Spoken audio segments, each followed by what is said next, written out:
Hello readers and digital people, and welcome back to GPReeds. I am your host, Grant Reeds, and today we are doing something I've been wanting to do for a long time, and I just haven't got around to it. I'm still a little bit sick, so this is a little less intense of a video. The dives and everything else is still, it's still in production. They're all going to be here very, very soon though, I reassure you. So Demian is a book that really took me by surprise. In the beginning, I had high expectations because of all of the awards and everything that it received, but then actually going into the first chapter of the book, I really didn't like it so much. So going into it, Sinclair is a very relatable, down-to-earth, personable character, and that is because it's actually, I believe, based on the person who wrote the book, Hermann Hesse. So you really get a deep, emotional, flawed human character, which is good. You don't want a character that's just this perfect superhero. You want someone who's relatable, someone who's real, and they definitely capture that. But in the same token, this person overreacts a lot. Like his whole existence is overreacting and overjudging himself, and he grows up in a very strict background, so I guess some of it comes from that.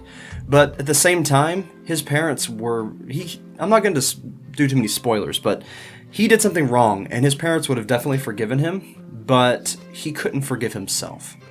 Sinclair could not forgive himself, so he punished himself and allowed himself to get into a lot of trouble and get into a lot of bad things because he thought that he couldn't escape it. Now that I do not agree with whatsoever. You always have the choice, and he kind of removed that from himself because he believed that he was evil, because he felt that he was rooted to a darker version of the world, and we'll get into that as well.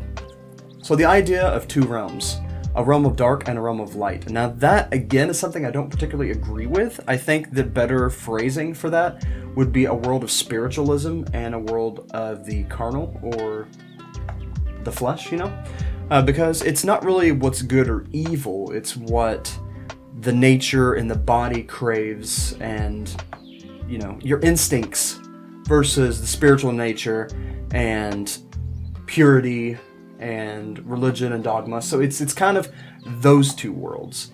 And the way it's phrased as light and dark, that doesn't really work for me, because if you're phrasing it as light and dark, you can't really have the dark world without all of the awful things, hurting people, ruining lives, more or less. If you want a pure dark world, you have to have the world wherein things that can't be legal by any standards, even your own standards. Like, there are some very, very bad things in that true dark world. So it's more of the carnal world versus the spiritual world. And that's something I don't feel like was communicated very well in the beginning of the book. A little bit later on it is, but at the beginning it's a kid who's having a panic attack, and he almost sells his sister out to the bully in a very negative way, if you know what I mean. Like, sell her to him.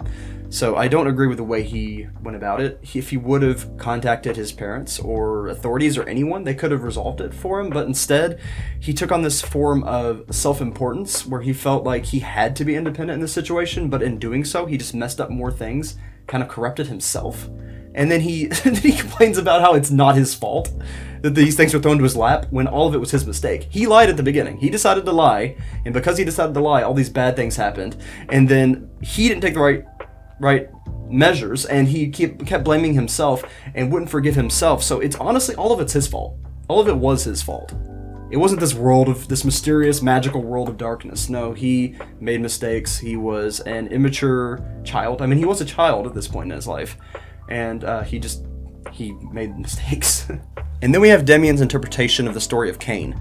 Now, that is a very interesting way to look at that story, and I do encourage challenging social norms and challenging established ideals, because the only way we're going to grow is if we don't trap ourselves in the ways of the past just because that's accepted as what's right or true. Sometimes there's a deeper truth. Sometimes you find out that what they thought was right was wrong. I mean, I don't know if I could say this or not, but people used to have other people that worked for them for no money, if you know what I mean, and they thought that was right, and that is definitely not right, so I believe you should challenge the norms. But also, in the same token again, he wasn't right. Demian was not right.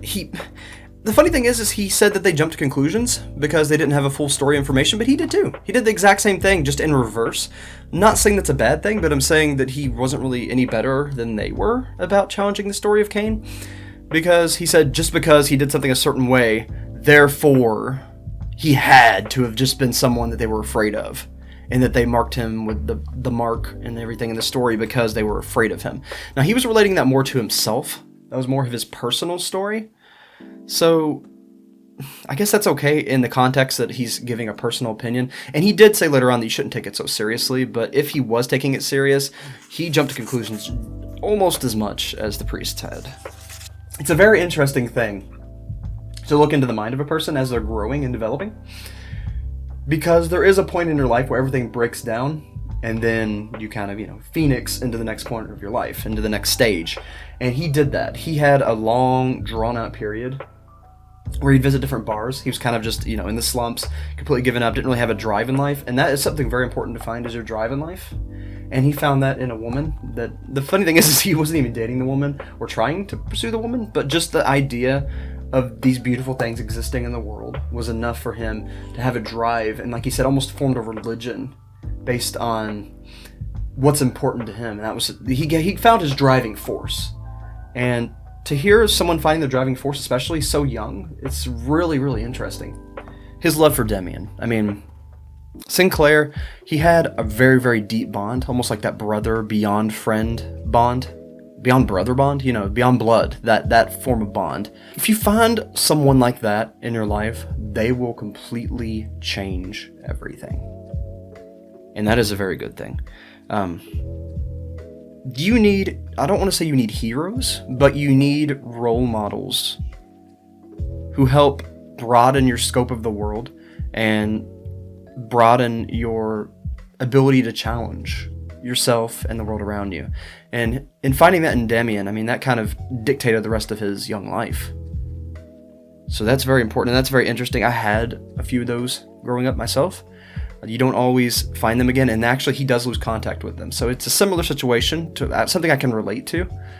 So I really felt that, the Demian situation in my heart. I really did. Now, the world egg is something that I've discussed a lot. The world egg I'm talking about is a little bit different. The world egg that I usually speak about is the serpent's egg. The egg where everything just, more or less the Big Bang, but like a personification of it. The snake wrapped around the egg and the egg explodes. And that's something that can be traced into all mythologies. That is, if you look at the world serpent wrapped around the tree in Norse mythology, the Leviathan in the Bible, and throughout the entire world, there's this world serpent, this world egg, and that's just something that interests me. This is a totally different take on that. This is a bird fighting its way out of the egg, and what that is humanity in this book is trying to become something else, become something better, keep evolving in a way. And in order to do so, first the bird must break out of its egg, and what that means is the current world has to be destroyed for the bird to rise out, like a phoenix, another phoenix example. And this also introduced abraxas, and that is the idea of a deity that is of the carnal world and of the spiritual world. Of course, again, it uses the terminology, the world of light and world of dark, but if that was true, and you actually had a true devil and a true god in one being, it would have to be someone who was awful, someone who killed, raped, pillaged, stole. You'd have to have somebody actually completely awful to represent the world of dark, and someone completely perfect to represent the world of light. So it's still incorrect terminology. It's not accurate, it's not in-depth enough. But again, in the world of spirituality and the world of the carnal, the world of the flesh, the world of the body, human being, the physical and the spiritual worlds. Yes, that's what I'm trying to say. If you're representing the worlds of the spiritual and physical worlds, then abraxas would make sense. So it's a flawed concept, but I do see where it's coming from. Where it's coming from is not flawed in the slightest. It is a very interesting, a very full picture of what a perfect being would be. But you also got kind of the feminine and the masculine. So more or less it's representing the universe and like the universal deity. Like the idea of deity, not so much a being or a person, but the duality of nature and the duality of spirituality and how those two intertwine. So I get the idea of abraxas. I don't particularly agree with it, but I do in some ways and then I don't in other ways. It's like they were on the right trail, but they just hadn't reached the end of that trail yet, if that makes sense. And something else interesting that he does is he starts taking other religions, pagan religions, occultism, kind of forming it all together and trying to see the world truths, because it's like I've said before, in everything there's a grain of truth. So he's just really trying to find himself, really trying to find the truth. And that kind of leads into, now here's where we get into the mysticism part. And again, I'm not 100% sure I agree with this. Searching into yourself to find your true fate, your true self. I think there's other ways to find it. That is a way to find it, definitely. But in going into the mysticism part of it more so, he ran into a vision in his mind of Demian's mom. And I mean, it could have been fate. That's just the part to me that seems the least realistic. And he was drawn to the mother, and she's very wise, and he really is in love with her. But at the same time, he's not sure if he's in love with her, the person, or if he's in love with the idea that she completes his life and that she's the driving force and his fate. It's more like an embodiment of himself, an embodiment of his fate, less an embodiment of her. But he does feel love for her, but he doesn't really, during his time with her, he doesn't really fight for her, because it's not just her physical body that he's in love with or her personages, but more of the ideals that she represents as well as herself. Again, spoiler alert, you may want to skip a few minutes. I'll have the timestamp for when I'm done talking about the end of the book, but I do want to talk about the end a little bit. At the end of the book, he goes to war, and he never actually gets to be with her, which I understand that as the tragic cliffhanger longing feel, and you kind of want that in a book because it allows your imagination to continue the story. So you wonder to yourself, does he survive? Did he get to move on? Did he get to be with Eva? But the thing is, it also ends his relationship with Demian and kind of explains why the book's called Demian. Not only did he kickstart his life and give him drive, but Demian actually kisses Sinclair at the end for Eva, because she doesn't know if she's going to get to see him anymore because he's in a war now with Demian. And it turns out Demian was actually a soldier. So everything was connected to Demian. His whole fate, the woman, Eva, Demian as guiding his life, getting him, helping him meet the guy who played the piano in the church. I didn't really mention that before, but there was a guy who played piano in the church, which introduced him to abraxas and the ways of abraxas. So everything in his life kind of started, and all branches from Demian, challenging the story of Cain and kind of getting into his mind and inspiring him to think. The whole thing has inspired him to think, which is very, very, very important in my opinion. So in kissing Demian goodbye and not telling if Sinclair survives the war or not, it kind of leaves it at a definitive, as in Demian led him through his entire life till the end and then kissed him away. And he says that he's going to be inside of him forever. So he's never going to leave him. Demian's always going to be a driving force in his life. Even if he doesn't survive, he'll be there until he's gone.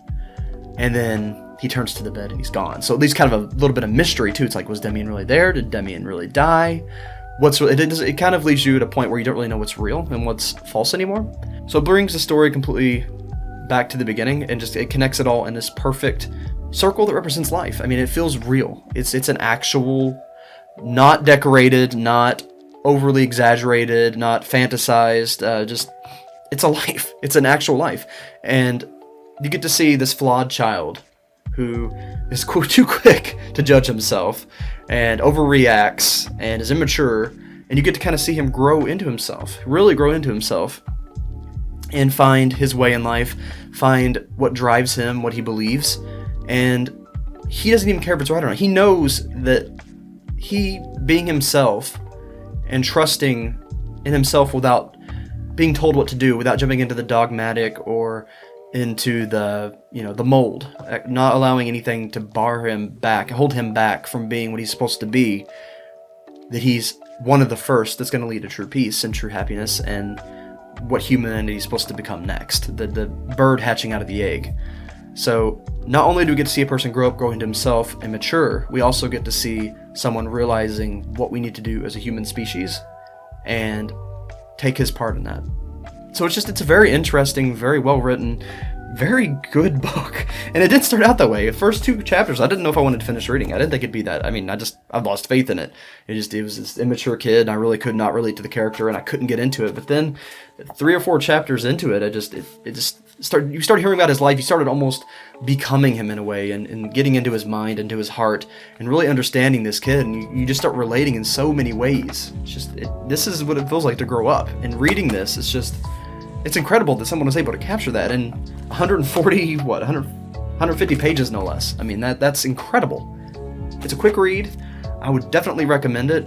It is a classic. It is well written. It is a gem. It hits in your heart. It doesn't just hit in your mind. I mean, it's like all of you. You feel the magic. It's like when you stare into a field of lightning bugs and you just, for the very first time, and you get that just overwhelming sense of beauty and magic. And it's not even just real anymore. It's just, you feel the beauty of life, the treasure of life. You get that inspiration and that creativity. And it's just, I would give the book as a whole an 8.3 out of 10. And the reason I can't give it a higher rating is just because there isn't enough. Because once you start, you want more.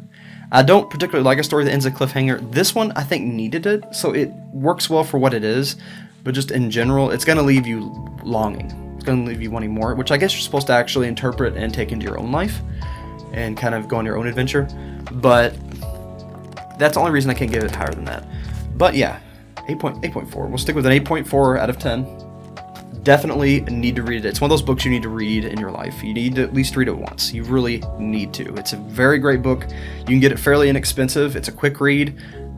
I mean, anybody can read it. If you're older, younger, it will hit you in different ways because it's a piece of art, and it will definitely resonate with you in that way. So I definitely highly recommend Demian. So yeah, thank you again, Janef, for recommending this. Thank you everyone for going to the Barnes & Noble trip with us. I will go ahead and read the rest of the books and review those eventually, fairly soon. Hopefully very, very soon, like within the next couple weeks, month or so. But in the meantime, we do have a lot of videos coming up, a lot of dives, and I do have the dad dive with Tinfoil Tom coming up. So definitely something to look forward to. So many things to look forward to, mommy things, all kinds of things. So stick around. Thank you so much for watching. Hope you all have a great weekend, and thank you again. Make sure you check out our merch store. We have some limited edition items. Everything you see here will soon be leaving the store. Yes, if you want to get yourself a Grant's Goat shirt, a Phoenix hoodie, or the E always equals 3 shirt, now is your last chance. They will be going away. Make sure to check it out, links in the description. And now, we will thank our awesome patrons. Thank you so much, Jerry Mullins, Friendly Ghost, Vexus, CNK114, Dobby's Music, and Investigator Zeus. Again, I appreciate all of your support so much. It really keeps the channel going. Thank you so much again.